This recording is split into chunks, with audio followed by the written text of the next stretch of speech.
रियासत कर्नाटका में बरसर इक़्तिदार भारतीय जनता पार्टी हुकूमत पर संगीन इल्ज़ाम आयद किया गया है कि रियासत में इलेक्टोरल प्रोसेस को करप्ट किया जा रहा है।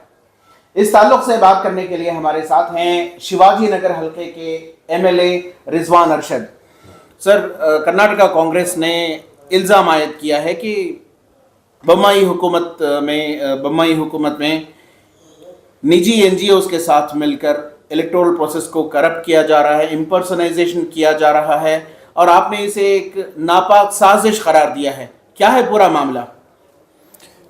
देखिए, बीजेपी गवर्नमेंट ने जो एनजीओस इनसे करीब हैं उनको साथ लेकर के एक बहुत बड़ा काम इन्होंने शुरू किया है। जो काम सिर्फ सरकार या सरकारी नौकर कर सकते हैं, इलेक्शन कमीशन और बीबीएमपी कर सकते हैं, वो जिम्मेदारी प्राइवेट एनजीओस को दी गई है। ये एक वोटर लिस्ट में कुछ भी करना हो, किसी का नाम जमाना हो, किसी का नाम निकालना हो, किसी का नाम शिफ्ट करना हो, ये जिम्मेदारी इलेक्शन कमीशन की निगरानी में बीबीएमपी का काम है, ये उन्हीं की जिम्मेवारी है। तो ये जो काम है इन्होंने एक थर्ड पार्टी एनजीओ को दिया है और उस एनजीओ ने पूरे बेंगलोर शहर में घर घर जा कर के मैपिंग करके कि कहाँ वोट है, कहाँ नहीं है, कहाँ से निकाल सकते हैं, कहाँ से डाल सकते हैं, ये सब कुछ होमवर्क किया है। आपका आधार नंबर क्या है, पैन कार्ड नंबर क्या है, वोटर आईडी नंबर क्या है, कितने वोट हैं, फ़ोन नंबर क्या है, ईमेल एड्रेस क्या है, कौन सी ज़ात के हैं, क्या है, शादीशुदा हैं, गैर शादीशुदा है, ये सब डाटा इकट्ठा किया है और ये डाटा प्राइवेट एक ऐप में डिजिटल समीक्षा बोलकर वो उसमें डाला गया है। सरकार का जो की जिम्मेदारी है, वो सरकार भी ये डाटा नहीं ले सकती। ये गैर कानूनी तरीके से डाटा को कलेक्ट किया गया और देखा गया कि जो बूथों में बीजेपी को वोट नहीं मिलता, अपोजिशन पार्टीज़ को मिलता हो, जनता दल को मिले, कांग्रेस को मिले, किसी भी पार्टी को मिले, उन बूथों में हेरफेर कैसे किया जाए उसका उन्होंने होमवर्क किया है। तो ये सरासर गैर कानूनी है और ये सरासर वोट चोरी करने का तरीका है। जब आपका वोट ही आप वहाँ से निकल जाएगा तो आप वोट कैसे डालेंगे? वोट तो चोरी हो गया। तो ये जो एनजीओ के ज़रिए ये काम करवाया गया है, इसका हमने डॉक्यूमेंट के साथ कल कंप्लेंट किया है, डॉक्यूमेंट्स रिलीज़ किए हैं। जो गवर्नमेंट जीओ इन्होंने दिया है, गवर्नमेंट ऑर्डर इन्होंने दिया है इस एनजीओ को, जैसे ही हमने सुबह प्रेस कॉन्फ्रेंस किया उसके 1 घंटे में इन्होंने तुरंत उसको रद्द कर दिया, कहा कि हमने रद्द कर दिया। अरे दिया कैसे था? अगस्त 20 तारीख को आपने ये दिया है ऑर्डर। तो ये लोग जो घर घर गए हैं, कैसे गए? ये कार्ड बना करके बाकायदा कि हम ब्लॉक लेवल ऑफिसर हैं, बूथ लेवल ऑफिसर हैं। बूथ लेवल ऑफिसर सिर्फ एक सरकारी नौकर हो सकता है, कोई और नहीं हो सकता। तो एक अरे गैरे नत्थु खैरे किसी को भी आपने कार्ड बना करके ठप्पा मार के सरकारी का आईडी कार्ड बना करके आपने अगर किसी के घर भेजा तो वो तो मान ही लेगा कि ये सरकारी अफसर है, इसको सारा डिटेल देना है। सर, ये तकरीबन जो है ये जो भी बूथ लेवल ऑफिसर्स फेक बन करके जिस तरह आपका इल्ज़ाम है ये कर रहे थे, गुज़िश्ता तकरीबन 3-4 महीनों से ये चल रहा था। तो ये इसमें कांग्रेस के कैडर्स हों या फिर कांग्रेस हो, क्या कहीं पता नहीं चला कि ये सब हो रहा है? क्योंकि घर घर गए थे ये लोग। पता चला, इसीलिए इतनी बड़ी साजिश का पर्दाफाश हुआ। अगर पता नहीं चलता तो पर्दा कैसे फाश करते हैं, कैसे हम इसको एक्सपोज करते? आज ये लोग डॉक्यूमेंट के साथ एक्सपोज हुए हैं, पूरा नेशनल इशू बना है। तो इसलिए बना है कि हम लोगों ने इसके पीछे मेहनत भी की है। हमारे से ज़्यादा मेहनत न्यूज़ मिनट और प्रतिध्वनि के जो न्यूज़ पोर्टल हैं उन लोगों ने की है। इसमें जो है आपने जो बीजेपी के मिनिस्टर हैं डॉक्टर अश्वत्थ नारायण, उनका भी इसमें नाम लिया है। क्या कनेक्शन है? एक तो एक तरफ एनजीओ है जो चिल्लू में एजुकेशनल एंड कल्चरल ट्रस्ट है और एक प्राइवेट लिमिटेड कंपनी है जिसे इलेक्शन मैनेजमेंट कंपनी बता रही है कांग्रेस। जी देखिए, जो लोग एनजीओ बनकर ये डाटा इकट्ठा कर रहे हैं उन्हीं का इलेक्शन मैनेजमेंट कंपनी है और वो कंपनी सरकार के एक मंत्री के लिए काम करती है। सरकार के एक मंत्री पब्लिक में और प्राइवेट में उनके साथ दिखे जाते हैं। सबको पता है कि उनके साथ बहुत करीबी संबंध है। तो और उनकी ऑफिस इन्हीं के हल्के में, इन्हीं के एरिया में है, तो फिर किसका नाम आएगा? इतना बड़ी जिम्मेदारी हुकूमत की तरफ से ऑफिशियली एक जीओ के गवर्नमेंट ऑर्डर निकाल करके दिलवाना, क्या विदाउट इन्फ्लुएंस हुआ है?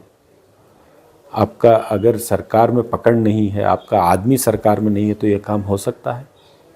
और जब उस एनजीओ ने तकरीबन कई सौ नौजवानों को, तकरीबन 1000 से ज़्यादा नौजवानों को काम पे लगा करके हर दिन का जो 1,500-2 हज़ार पैसा दे करके ये सब करवाया, तो उतना बड़ा पैसा कहाँ से आया?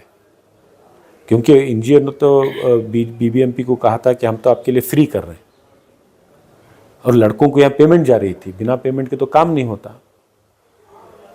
तो कहाँ से आया इतना बड़ा पैसा? कौन फंड किया? ये डाटा लेकर के आप आपके प्राइवेट ऐप में कैसे डालते हैं?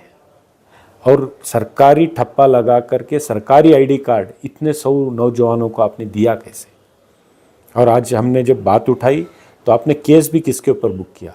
जो बेरोजगार नौजवान था, जिसको आपने नौकरी दी और ये झूठा फेक कार्ड दिया, उस नौजवान पे आपने केस कर दिया। तो ये तो ज़्यादती हुई। जिसने ये स्कैम रचा है उस पे केस होना चाहिए, वहाँ पे से इंक्वायरी शुरू होनी चाहिए। वोटर लिस्ट में इतनी बड़ी हेर फेर करने की जो पूरी साजिश रची गई थी, अगर आज हमने आवाज़ नहीं उठाई होती तो आप तो कर चुके होते। तो ये बात है, सरकार इंक्वायरी नहीं कर सकती क्योंकि सरकार के अंदर ही वो लोग हैं जिन्होंने ये सब करवाया है। तो sitting high court chief justice से उनकी मॉनिटरिंग में यह इंक्वायरी होनी चाहिए। सर, अभी जो है कांग्रेस की जानिब से कंप्लेंट सबमिट की गई है, क्या इस कंप्लेंट को एफआईआर में तब्दील किया गया है, या फिर आगे की कार्रवाई क्या होगी? ये यानी पुलिस कंप्लेंट के अलावा स्टेट इलेक्शन कमीशन है जिसकी जानिब से ऑलरेडी एक इंक्वायरी इनिशिएट कर दी गई है, उसके अलावा लीगल कोर्स क्या होगा? देखिए, हम हर तरीके से इस पे लड़ाई लड़ने के लिए तैयार हैं। इलेक्शन कमीशन के सामने भी अब हम जाएंगे, कोर्ट के पास भी हम जाएंगे, और किसी भी हालत से किसी भी शहरी का वोट चोरी होने हम नहीं देंगे। किसी भी शहरी के साथ जमहूरियत में जो उसका बुनियादी हक है वोट डालना, उसके साथ हम छेड़छाड़ करने बीजेपी को नहीं देंगे। ये बात साफ है। अब ये यहाँ पर जो है ख़ास बात गौर करने वाली ये है कि अगर ये जो एलिगेशंस हैं इनके मुताल्लिक़ सोचा जाए तो ये एक ब्रीच ऑफ प्राइवेसी है, जो कि सिर्फ इलेक्शन से ताल्लुक़ नहीं रखता बल्कि एक अवाम अन्नास में एट लार्ज जो है ये एक हाई रिस्क हो सकता है। बिल्कुल रिस्क है, बिल्कुल ब्रीच ऑफ प्राइवेसी है। लोगों की प्राइवेट इंफॉर्मेशन, जो प्राइवेट जानकारी है, वो हासिल कर डाटाबेस बना करके पॉलिटिकल पार्टीज़ के, सियासी पार्टियां यूज़ करना या उसको बेचना ऐसे ऑर्गेनाइजेशंस के ज़रिए, ये बिल्कुल बहुत बड़ा धोखाधड़ी है लोगों के साथ। और उसके साथ उसी डाटा को यूज़ करके वोटर लिस्ट में तब्दीली लाना, ये तो वोटों की चोरी है। आप अगर सरकार बदनाम है कि 40% घूस लेती है, वोट नहीं मिलेगा, तो क्या आप वोटर लिस्ट में ही तब्दीली कर दोगे? ये गलत बात है। आप लोगों को कन्विंस करके वोट लो, वोटर लिस्ट की चोरी मत करो, वोटों की चोरी मत करो। अब इन हालात में जबकि डोर टू डोर सर्वे किया गया है, अब ये सारा एक्सपोज हुआ है और बात सामने आई है, तो आवाम को जो है क्या पैगाम है आपका कि वो किस तरह जो है अलर्ट रहे और इन चीज़ों से दूर रहे? क्या पैगाम? मेरा सिर्फ ये पैगाम है कि कोई भी आपके दरवाजे तक आए, वोटर कार्ड मांगे, जो भी मांगे, आप उसको ठीक से जांच लीजिए कि ये सही सरकारी अफसर है। नहीं है तो आपके मोहल्ले के कोई भी लीडर्स हों, सामाजिक कारकुन हों, कोई भी हों, उनसे राबिता करें, उनसे बोलें कि ये लोग आ रहे हैं, क्या करना चाह रहे हैं, क्या नहीं कर रहे हैं। और मैं हर एक से अपील करता हूँ कि आप ये चेक कर लें कि आपके नाम वोटर लिस्ट में है या डिलीट करवा दिए गए। कई नाम जो लोग जिंदा हैं उनको मरा हुआ बना दिया गया है, कई नाम जो लोग उस घर में हैं, रहाइश उनकी वहाँ है, वहाँ से शिफ्टेड करार दिया कर नाम निकाला गया। तो कम से कम शिवाजी नगर हलके में हम अपने वॉलंटियर्स को अब घर घर बेचकर लिस्ट से हम चेक करवा करके वो काम रेक्टिफाई करने का हमने शुरू किया है। हर जगह समाज के जो जिम्मेदार लोग हैं, जो आज के सियासी हालात को समझते हैं और सियासी बेदारी रखते हैं, ज़रूरी नहीं कि वो सियासतदान हो या किसी सियासी पार्टी से ताल्लुक़ रखते हों, ऐसे लोगों को ये जिम्मेदारी उठा करके अपने मोहल्लों में, अपने गलियों में, अपने आस पड़ोस में वोटर लिस्ट में नाम है नहीं है तो उसको कैसे जोड़ें, इस पर काम होना चाहिए, समाजी तौर पर होना।